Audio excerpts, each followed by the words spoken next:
Olá, meu nome é Luiz Henrique, eu vou apresentar o trabalho de biogeografia que vai abordar as áreas de endemismo e a análise de parcimônia de endemismo. Antes de tudo, a gente precisa falar sobre a área de endemismo. O que é uma área de endemismo? É uma região geográfica, como a gente pode ver ilustrada aqui nessa imagem, e essa região vai ter distribuídos ali dois ou mais táxons monofiléticos, e esses táxons monofiléticos eles devem possuir uma congruência distribucional e filogenética, né? Considerando também que os grupos próximos vão ocorrer da mesma forma. Como assim? Vamos supor que eu tenha um gênero formado pelas espécies A, B e C. São 3 espécies do mesmo gênero. E vamos supor que essa linha roxa indique sua relação filogenética, ou seja, A é mais próxima de B, enquanto C é a mais distante das 3 em relação às outras duas. E aí você vai ter então essa relação aqui. E você vai ter um outro grupo, um outro gênero, que é formado pelas espécies D, E e F. Novamente a linha, nesse caso vermelha, vai indicar a relação filogenética entre essas diferentes espécies do mesmo gênero. Você pode ver que há essa congruência, tanto distribucional quanto filogenética, porque você vê um padrão ocorrendo entre a distribuição e entre as relações filogenéticas. Essa congruência que a gente está encontrando entre os grupos e os grupos próximos que estão nas regiões próximas é a congruência do qual a gente está falando e procurando quando a gente fala de áreas de endemismo. Qual a importância de uma área de endemismo? Ela é a unidade básica da biogeografia histórica, então a gente precisa dela para trabalhar com biogeografia histórica. E é a partir dela que a gente consegue construir hipóteses sobre a formação da biota de uma determinada região. E além disso, a gente consegue também planejar a preservação da biota, porque a partir do estabelecimento das áreas de endemismo, como o nome indica, a gente vai ter espécies endêmicas naquela região, espécies que só ocorrem ali. Então, se a gente quer preservar uma espécie, a gente tem que preservar aquela região, aquela área, porque aquela espécie só se encontra ali. O interessante é que as áreas de endemismo elas podem ser encaradas como hipóteses, né? Então elas podem ser falseadas. Será que a área de endemismo foi delimitada corretamente? Será que as relações entre essas áreas de endemismo está sendo analisada de forma correta? Como é que a gente pode falsear uma área de endemismo? Né? Como a gente pode ver se ela foi delimitada corretamente, qual a relação entre diferentes áreas de endemismo?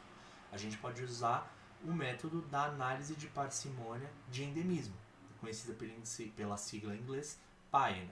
Qual o objetivo da PAE? É delimitar as áreas de endemismo, identificar os padrões na distribuição de organismos e, a partir disso, estabelecer relações históricas entre essas áreas de endemismo. Como é que funciona a PAE?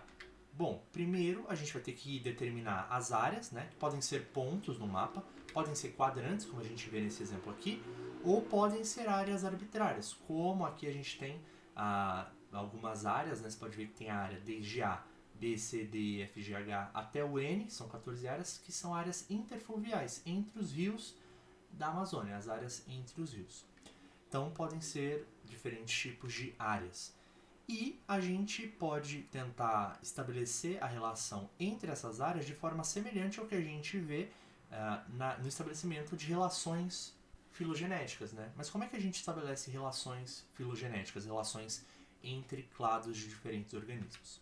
Vamos fazer um pequeno parênteses aqui para falar disso rapidinho.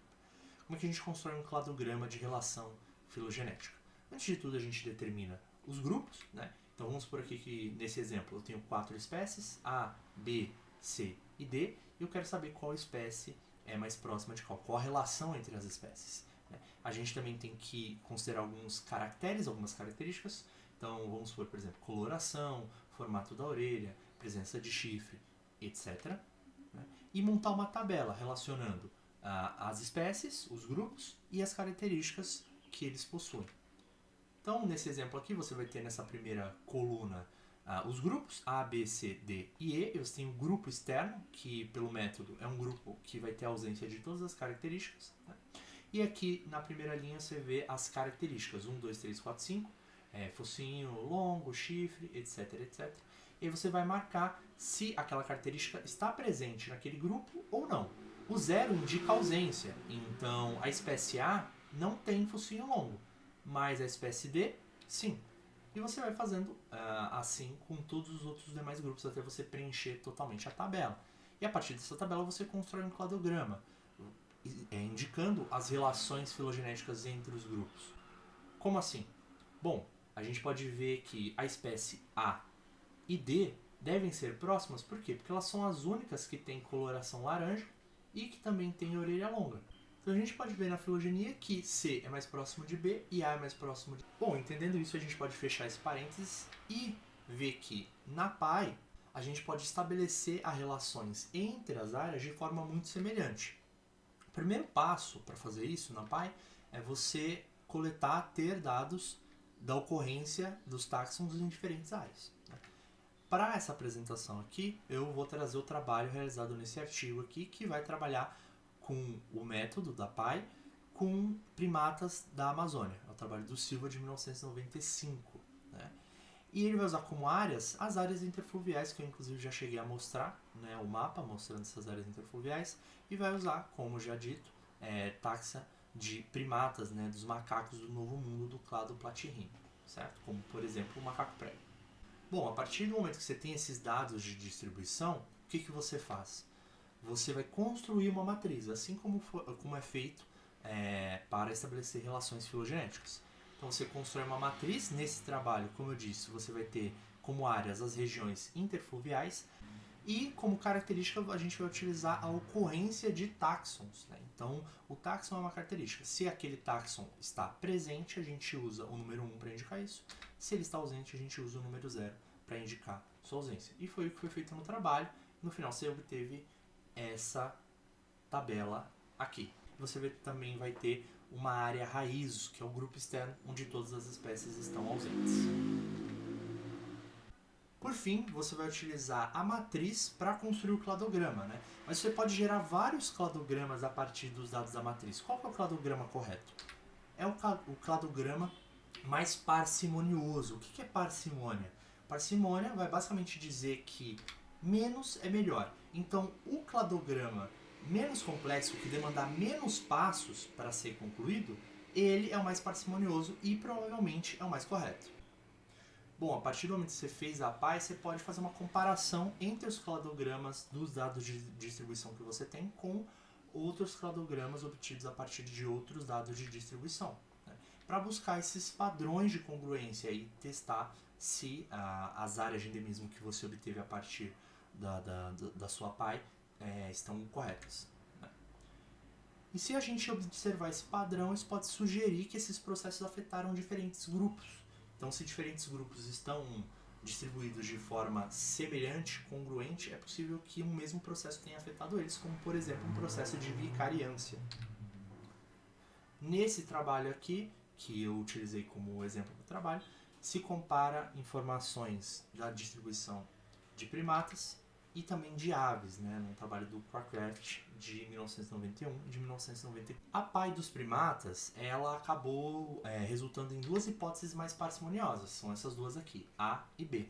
A diferença entre elas está na posição da região entre os rios Putamoio e Japurá. Como vocês podem ver aqui, eles estão em posições diferentes em cada uma dos cladogramas que foram considerados mais parcimoniosos. Né? E comparando com as aves, o que a gente vai ver é que, no caso das aves, a gente tem um cladograma A e B, e para as informações dos primatas a gente tem um cladograma C, né? A, B e C. A gente vai ter, de maneira geral, uma congruência, mas tem algumas diferenças também. O que não vai ter de congruência? Primeiro, a PAI vai indicar que a região de Inabari tem uma relação próxima com a região de Rondônia, que os outros cladogramas não indicam, e que a região de Napo vai trocar de posição nas diferentes hipóteses.